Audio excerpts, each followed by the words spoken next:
ये इसका मतलब तुमको पड़ी नहीं मुमरा के खाली वोट के टाइम वोट लेना है, प्रतिनिधि बनना है, पैसा कमाना है। मैं तो यही बोलता हूँ। और क्या है, अगर तुमको होता तुम एक पत्र देते कि भाई ये पहले हॉस्पिटल बनाओ। कौन ऐसा प्रतिनिधि है जिसको जनता ने चुन के भेजी है थाने महानगर पर? एक लेटर दिया है कि 12 साल हो गए, ये क्यों नहीं बन रहा? एक भी अगर कोई माई का लाल है, कोई पत्र बता दे कि हमने वहाँ पे कंप्लेन किया स्कूल इसके बारे में, हॉस्पिटल के बारे में, तो जो बोलो मैं हारता हूँ। लेकिन किसी को पड़ी नहीं मुमरा शहर से। मुमरा शहर में कोई मरे चाहे जिए, यहाँ की जनता को सब मालूम हो चुका है क्या हुआ है यहाँ पे। अब लालीपाप लगाने की बात नहीं है और लालीपाप देने की बात नहीं है। यहाँ का जनता बहुत समझदार है, यहाँ का नौजवान बहुत समझदार है। आने वाले दिन में इनको जवाब देगी।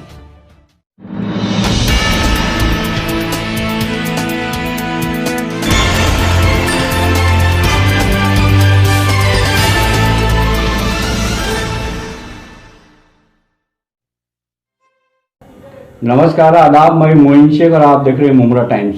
दोस्तों, इस वक्त शहर के अंदर जो सबसे गंभीर और अहम मुद्दे जो काफ़ी चर्चा के अंदर बने हुए, उन्हीं मुद्दों पे बात करने के लिए हमारे साथ इस वक्त मौजूद है चर्चित समाज सेवक जावेद भाई।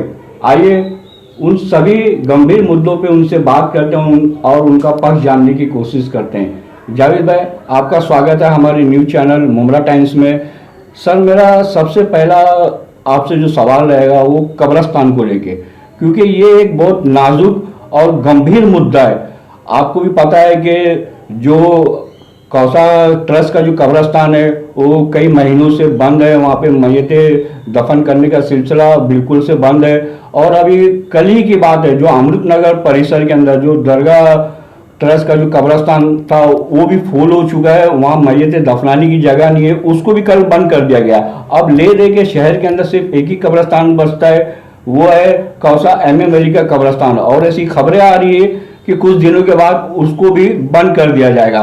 तो ऐसे में शहर के अंदर एक बड़ी समस्या लोगों के सामने उत्पन्न हो रही है कि मतलब कौसा MM अली का जब कब्रिस्तान फुल हो जाएगा उसके बाद जो है मैयतें होंगी तो उसको उन मैयतों को दफन कहाँ किया जाएगा? ये एक सबसे बड़ा सवाल इस वक्त शहर के लोगों को परेशान कर रहा है। तो इस गंभीर मुद्दे पे आपका क्या कहना है? कब्रिस्तान का जो मामला है काफी गंभीर है, उस मामले पे आपका क्या कहना है? मोइन भाई, सबसे पहले मैं आपको सलाम करता हूं और आपके न्यूज़ को और आपको मैं बहुत बहुत बधाई देता हूं कि आपने जो मुमरा शहर के बारे में जो ज़रूरत की चीज़ है, जैसे कब्रिस्तान का आपने सवाल किया है, बहुत अच्छी बात किया है। आपको ऐसा लगता है कि मुमरा के शहरवासियों के लिए फ़िक्र है कि अगर यहाँ पे जो कब्रिस्तान जो है 3 एकड़ का जो बहुत मन्नत के बाद मिली है और वो कब्रिस्तान शायद भरने वाली है। और अगर ये कब्रिस्तान भरने के बाद में यहाँ के लोग जाएंगे कहाँ? जैसे अमृतनगर की जो कब्रिस्तान है और ये कौसा की कब्रिस्तान है, ये शायद फुल हो गई है, बंद हो चुकी है।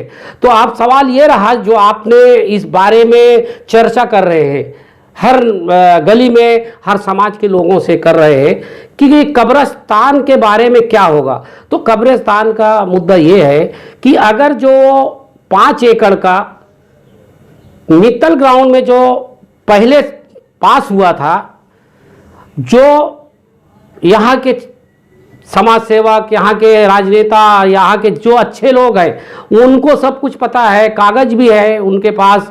और वो अगर आज कब्रिस्तान होती तो शायद ये जो 3 एकड़ की कब्रिस्तान जो फुल हो गई है और यहाँ पे जो गटर का पानी आके मिला है, हाँ MM अली के गटर जो पहली बारिश हुई है वो बारिश में जो नालों का पानी और खाड़ी का पानी आके भर के गया है, वो आप देख सकते हैं कि न्यूज़ के माध्यम से शायद आप लोगों को पता होगा, वो पूरा अमीनाबाद तक पूरा फुल था।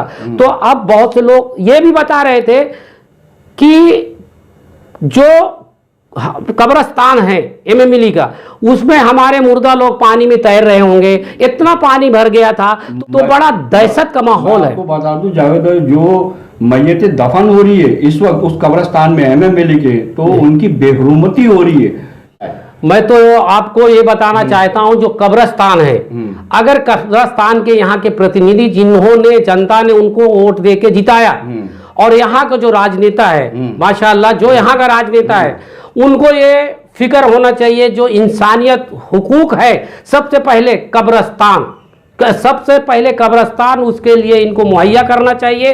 और ऐसा सोशल मीडिया में जो चल रहा था, कुछ प्रतिनिधि कब्रस्तान की जगह ढूंढने निकले, ऐसा कब्रस्तान की जगह कहीं पे है जो ढूंढ रहे, तो मैं आप लोगों से गुजारिश करता हूं और प्रशासन, हमारे जो मुख्यमंत्री हैं, मैं उनसे गुजारिश करता हूं कि जो चर्चे का विषय बना हुआ मुमरा में, ये बहुत एक गंभीर है। और मोइन भाई, ये चर्चा वहां तक पहुंच गई है और इस चर्चे के पीछे काफ़ी लोग लगे हुए हैं और कब्रस्तान के लिए ये जो खेल खेला जा रहा है, जो इधर देख रहे उधर देख रहे, ऐसा नहीं है। प्रशासन से हाँ डायरेक्ट जो है बात करके वो कब्रस्तान के लिए यहाँ पे बहुत अहम ज़रूरत है, वो कब्रस्तान चाहिए।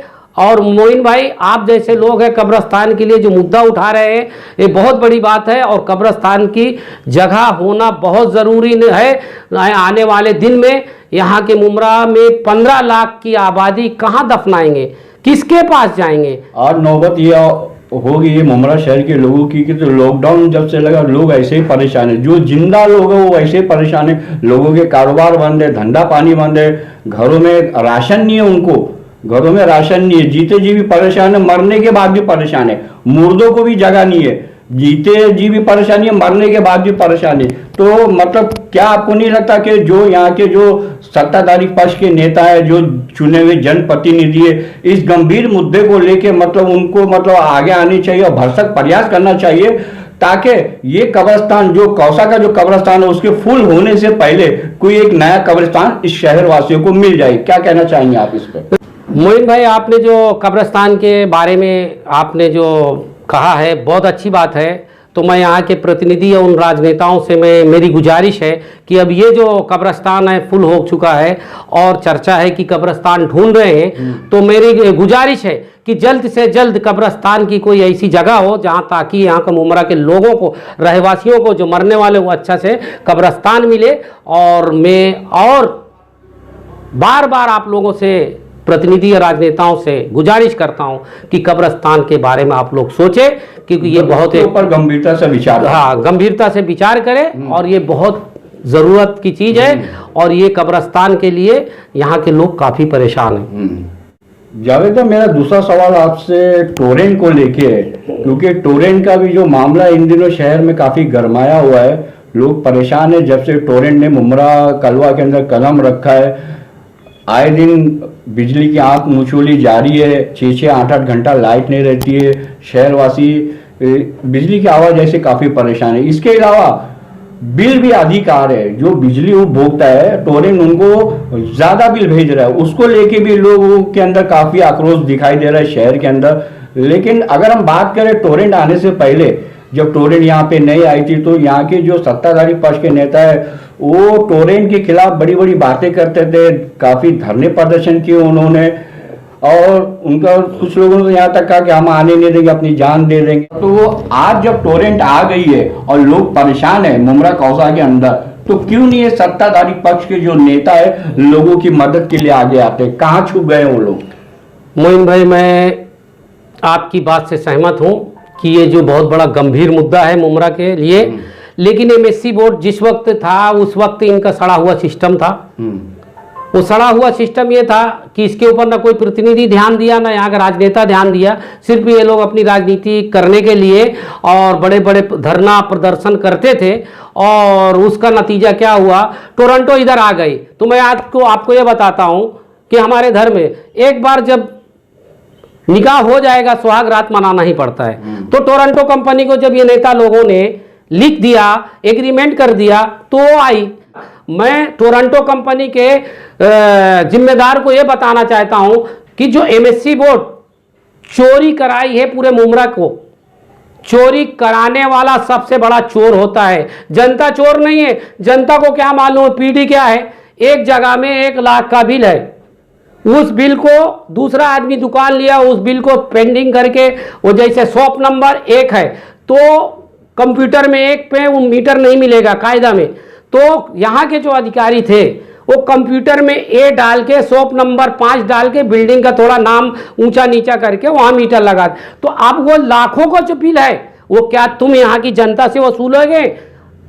यहाँ पे तुम वो जनता से लाखों का जो ब्याज पे ब्याज चल रहा है जैसे भिवंडी में है तुम वसूलोगे? नहीं। तो मेरा सवाल ये है कि जनता परेशान है, जो जब से ये आई है टोरेंट तो उसकी जो कार्य प्रणाली है उससे लोग परेशान है, मुमरा कौशल के लोग। तो क्यों नहीं ये राजनेता जो सत्ताधारी पक्ष के वो आगे क्यों नहीं? अरे भाई मैं क्या बोलता हूँ, चोरे चोर मौसिया भाई, जब सब उनके थ्रू ये टोरंटो कंपनी को ये कॉन्ट्रैक्ट दिया जाता है, ये धरना प्रदर्शन जो है ये एकदम फ्लॉप है, ये डुप्लीकेट है। जिस तरह उत्तर प्रदेश कानपुर का एक कुछ मसले हुए यहाँ भी वैसे, इसलिए ऐसा यहाँ नहीं होना चाहिए। हमारे यहाँ के मुख्यमंत्री प्रदेश के ऐसे हैं, हकीकत है आज वो इस प्रदेश को देखो और पूरे हिंदुस्तान को देखो, आज हमारा महाराष्ट्र बहुत अच्छा है। तो हम ये बात जो है आपकी चैनल के थ्रू से हम मुख्यमंत्री को बताना चाहते हैं कि यहाँ पे जो टोरंटो कंपनी लोगों के ऊपर गलत करने की सोच रही है, दलाल लोग या नेता लोग, उनके ऊपर जो आने वाले दिन में जो इनके खिलाफ कोई बोलेगा उनके ऊपर केस कराएंगे, ये नहीं होना चाहिए। जो कायदा में है वो करना चाहिए। जिसके पास मीटर नहीं है उसको मीटर नया देना चाहिए। जब वो पैसा नहीं भरेगा तब उसके ऊपर कार्रवाई करो। अगर कोई पुराना मीटर नहीं है, वो अर्जी करके नहीं, तुम जाके डायरेक्ट, वो चोर नहीं हुआ, चोर हुआ तुम लोगों ने प्राइवेट कंपनी को दिया है। तो मैं आप लोगों से गुजारिश करता हूं कि आइए हम मुमरा के सभी लोग इसके ऊपर चर्चा करें, और अगर इसके ऊपर किसी के ऊपर ऐसा टोरंटो कंपनी करती है तो हम ऐसे मोइन भाई जैसे लोगों को साथ लेके हम लड़ाई यहां से अदालत तक करेंगे और जनता को उसका फायदा होना चाहिए। और मेरा तीसरा सवाल जावेद भाई आपसे ये रहेगा कि ये जो कौसा MMLE के अंदर जो सरकारी हॉस्पिटल है जो पिछले 12 सालों से बन रहा है, पहले ये हॉस्पिटल 4 मंजिले का था, लेकिन 4 मंजिले का ना होकर अब 1 मंजिले का रह गया, लेकिन वो 1 मंजिला भी 12 साल में मुकम्मल नहीं हुआ और ना ही वो अस्पताल अब तक शुरू हुआ। ये कोरोना काल के दौरान जो मौतें हुई है, तो ऐसा शहरवासियों का कहना है कि अगर ये हॉस्पिटल समय पे चालू हो जाता तो जो जाने गई है तो शायद काफी हद तक का मतलब उसमें कमी हो सकती थी। तो क्या कहना चाहेंगे आप, ये 12 साल से हॉस्पिटल बन रहा है और अभी तक बन के तैयार नहीं उस बारे में? मोइन भाई, आपने ये जो भी मुद्दा उठाया है सवाल बहुत इंपॉर्टेंट है। मैं तो उन राजनेताओं और उन प्रतिनिधि को सलाम करता हूं जिन्होंने यहाँ पे सत्ता लेके बैठे हैं, लेकिन उन्होंने मुमरा को और मुमरा की जनता को इस चीज़ से अवगत नहीं किया। ये उनका काम था कि अगर हमारे शहर में एक म्यूनसिपाल्टी एक हॉस्पिटल जो पास हुआ है 2008 में, वो हॉस्पिटल अगर हकीकत में आज वो एक ही महला का अगर बना रहता है तो जो लोग जो है कोरोना से प्राइवेट अस्पतालों में दर बदर घूमते तो उनकी मौत हुई शायद ना होती। ये मैं नहीं कहता हूँ, मैं कहता हूँ यहाँ की पूरी जनता, पूरी आवाम कहती है। तो अगर मेरी आवाज़ मोइन भाई आपके न्यूज़ के माध्यम से उन लोगों को पहुँचती है, तो अगर उसमें थोड़ा भी जज्बा इंसानियत है तो ये हॉस्पिटल जो है 4 महला का, उसका काम होना चाहिए और यहाँ की जनता को फैसिलिटी होना चाहिए, ताकि जैसे महाकाल में लोग परेशान ना हो। और इसके लिए मैंने जो है 1 हफ्ता पहले पत्र सहायक आयुक्त और आयुक्त को दिया हूँ, और अभी मंत्रालय में भी मैं जो है हमारे मुख्यमंत्री जी को और हमारे नगर विकास जी मंत्री जी को इंशाल्लाह मैं पत्र दिया हूँ, और इसके पीछे मैं लगूंगा। हॉस्पिटल की क्या सच्चाई है। तो मैं आपको बीच में रुक एक बात बताना चाहता हूँ कि कुछ लोगों का तो ये भी कहना है कि ये MMLE में जो स्टेडियम के अंदर जो कोविड का सेंटर बनाया गया है और जो काम अब चालू कुछ दिनों में मतलब वो भी लोगों के लिए मतलब शुरू हो जाएगा हॉस्पिटल, वहाँ 500 बेड डाले जा रहे हैं। अच्छी बात है, होना भी चाहिए, उसकी प्रशंसा होनी चाहिए। अगर सत्ता पक्ष के लोग इस तरीके का काम करते हैं उसकी प्रशंसा भी होनी चाहिए। लेकिन ऐसी बातें सामने आ रही है कि उस कोविड सेंटर को बनाने के लिए 54 करोड़ रुपए की लागत आ रही है। तो कुछ लोगों का ये भी सवाल है कि वो जो 54 करोड़ रुपए जो आज यहाँ खर्च हो रहे वही 54 करोड़ अगर उस जो 12 साल से जो अधूरा पड़ा सरकारी हॉस्पिटल, वहां अगर खर्चा हो जाता तो शायद यह अस्पताल अब तक कब का शुरू हो चुका होता। तो ऐसी भी शहर में चर्चा है, तो क्या कहना चाहेंगे आप इस बारे में? मोइन भाई, ये आपने बहुत मुद्दे की बात और बहुत गहरी बात कही है। मैं यहाँ की आवाम को भी बताना चाहता हूँ कि क्या वजह है कि वो जो हॉस्पिटल 2008 में पास हुआ था और उसका 54 करोड़ था, बाद में 107 करोड़ हुआ, क्या कारण है कि उस जगह में कोविड-19 का हॉस्पिटल नहीं बनाया जा रहा? इसका मतलब वो जगह कुछ दाल में काला है, इसलिए वो दूसरी जगह पे पतरा डाल के ये वहाँ पे कोविड-19 हॉस्पिटल बनाया जा रहा है ताकि पैसा जो है सरकार से आ जाए। जैसे कि बहुत से पैसे जो है प्राइवेट प्रॉपर्टी में टीएमसी के अधिकारियों ने यूज किया है और वो यूज करके बहुत सबूत है। मैं वक्त आएगा तो इंशाल्लाह वो भी मैं सामने लाऊंगा। जावेद, मैं आपको बता दूं कि हमने ये जो हॉस्पिटल बनने में जो देरी हो रही है एमएमएलए के अंदर, तो हमने कुछ लोगों से बात की तो सत्ताधारी पक्ष के लोगों का कहना है कि मतलब ये जो ठेकेदार जिनको ठेका दिया गया था हॉस्पिटल बनाने का, उसकी लापरवाही के चलते ये देरी हो रही है। तो क्या कहना चाहेंगे आप? क्या ये सिर्फ ठेकेदारी जिम्मेदार है इस देरी का या और भी लोग? देखो मोइन भाई, आपने जो बताया है बहुत सही बात है और मैं उसका खुलासा कर रहा हूँ कि ये जो कॉन्ट्रैक्टर की बात कर रहे हैं जो टीएमसी का, तो यहाँ के क्या प्रतिनिधि सोए थे? अपने वार्ड में उनको कितना निधि होता है वो बराबर याद है, निधि पास कराते, लेकिन जनता के लिए जो पैसा है जो मंजूर है उसके लिए आज तक कोई आवाज नहीं उठाया, कोई पत्र नहीं दिया। तो मैं यहाँ के प्रतिनिधि को और राजनेताओं को भी मैं दोषी मानता हूँ, और यहाँ के जो टीएमसी अधिकारी है सबसे बड़े गुनहगार वो हैं, और वो गुनहगारों को इसकी जांच होना चाहिए। अगर क्यों नहीं कि पैसा हो गया है पास और 12 साल का अब वर्षा मुद्दत बहुत होती है, 12 साल किसको बोलते हैं? तो यहाँ के तैयार हो जाता है। यहाँ के प्रतिनिधि क्या चुप थे? उनको पता नहीं कि यहाँ के एक सरकारी हॉस्पिटल पास हुआ है जिसमें हमारे वरिष्ठ नेता जो है आए हुए थे, वो अभी उद्घाटन हुआ, तो क्यों ये पेंडिंग रहा? आप लोगों को पता नहीं था कि आप लोग जो है इस काम को अंजाम देना चाहिए? इसका मतलब तुमको पड़ी नहीं मुमरा के खाली वोट के टाइम वोट लेना है, प्रतिनिधि बनना है, पैसा कमाना है। मैं तो यही बोलता हूं, और क्या है? अगर तुमको होता तुम एक पत्र देते कि भाई ये पहले हॉस्पिटल बनाओ। कौन ऐसा प्रतिनिधि है जिसको जनता ने चुन के भेजी है थाने महानगर पर? एक लेटर दिया है कि 12 साल हो गए, ये क्यों नहीं बन रहा? एक भी अगर कोई माई का लाल है, कोई पत्र बता दे कि हमने वहां पे कंप्लेन किया स्कूल इसके बारे में, हॉस्पिटल के बारे में, तो जो बोलो मैं हारता हूं। लेकिन किसी को पड़ी नहीं मुमरा शहर से। मुमरा शहर में कोई मरे चाहे जिए, यहाँ की जनता को सब मालूम हो चुका है क्या हुआ है यहाँ पे। अब लालीपाप लगाने की बात नहीं है और लालीपाप देने की बात नहीं है। यहाँ का जनता बहुत समझदार है, यहाँ का नौजवान बहुत समझदार है, आने वाले दिन में इनको जवाब देगी। मोइन भाई और जावेद भाई, सबसे आखिर में मैं आपसे पूछना चाहूँगा कि ये जो कोविड-19 का जो महामारी है, इसकी लगभग 4 महीने का समय होने आया, लॉकडाउन लगा हुआ पूरे देश के अंदर। महाराष्ट्र में भी इस महामारी ने काफ़ी बड़ा मतलब कहर ढाया, कई लोगों की इसमें जाने गई। और बात अगर हम मुमरा कौसा की करें तो यहाँ पे शुरुआत में तो जो 3 महीने गुजरे उसके अंदर काफ़ी पेशेंट यहाँ पे पाए गए कोविड-19 के। लेकिन पिछले कुछ दिनों से अगर अब बात हम करें आज से 10-15 दिन पहले की, तो कोविड-19 के जो पेशेंट हैं उनकी संख्या जो है काफ़ी कम हुई है।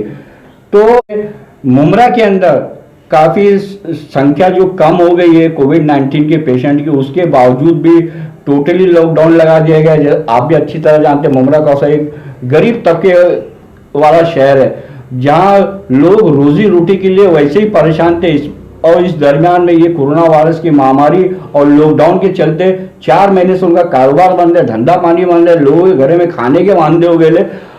अभी कुछ दिनों पहले इन्होंने ढील दी थी, छूट दी थी, तो एक दिन दुकान खुलती थी, दूसरे दिन बंद होती थी। अगर हम ये नहीं कहते कि पूरी तरीके से लॉकडाउन को हटा लिया जाए, कम से कम जैसा पहले चला था लॉकडाउन कि एक दिन दुकान खुलती थी एक दिन बंद रहती, उस तरीके से भी कर दिया जाए तो भी यहाँ के लोगों को काफी सुकून मिलेगी, कुछ पैसा पानी कुछ आवक आएगी तो उनका घर चलेगा। तो क्या आप शासन प्रशासन से मांग करते हैं इस लॉकडाउन की जो अवधि बढ़ाई गई है उसके बारे में आप क्या मांग करते हैं? भाई मैं शासन प्रशासन से हाथ जोड़ के विनती करता हूँ कि आप सरकार की तरफ से जो बताए हुए गाइडलाइन से यहाँ की जनता ने बहुत अच्छा काम किया है, उसका नतीजा ये है कि हमारे मुमरा का जो यहाँ की बीमारियां थी और जो लोग थे संख्या कम हुई है।